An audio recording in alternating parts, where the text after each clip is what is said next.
கடலூர் மாவட்டம் திட்டக்குடி தொகுதியில் கூட்டணி கட்சி தொண்டர்கள் புடைசூழ அமைச்சர் சி.வி. கணேசன் வேட்புமனு தாக்கல் செய்தார். திட்டக்குடி தொகுதியில் 4வது முறையாக அமைச்சர் சி.வி. கணேசன் போட்டியிடுகிறார். ஏற்கனவே கிராமமாக சென்று உதயசூரியன் சின்னத்துக்காக அவர் வாக்கு சேகரித்து வந்தார். இந்நிலையில் திமுக மற்றும் கூட்டணி கட்சியின் தொண்டர்கள் புடைசூழ நேற்று வேட்புமனு தாக்கல் செய்தார்.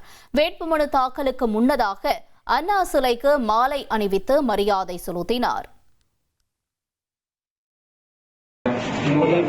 எனும் சி.வி. கணேசன் எனும் நான் தமிழ்நாடு சட்டமன்ற பேரவையில் உள்ள இடம் ஒன்றை நிரப்புவதற்கு வேட்பாளராக நியமிக்கப்பட்டுள்ளதால் சட்ட விதிகளுக்கு இணங்க நிறுவப்பட்டுள்ள இந்திய அரசியலமைப்பின்பால் உண்மையான நம்பிக்கையும் கட்டுப்பாடும் கொண்டிருப்பேன் என்றும் இந்திய நாட்டின் முழு முதல் ஆட்சியமையும் ஒருமைப்பாட்டையும் நிலைநிறுத்துவேன் என்றும் ஆண்டவர் மீது சூடரித்து உறுதி கூறுகிறேன்.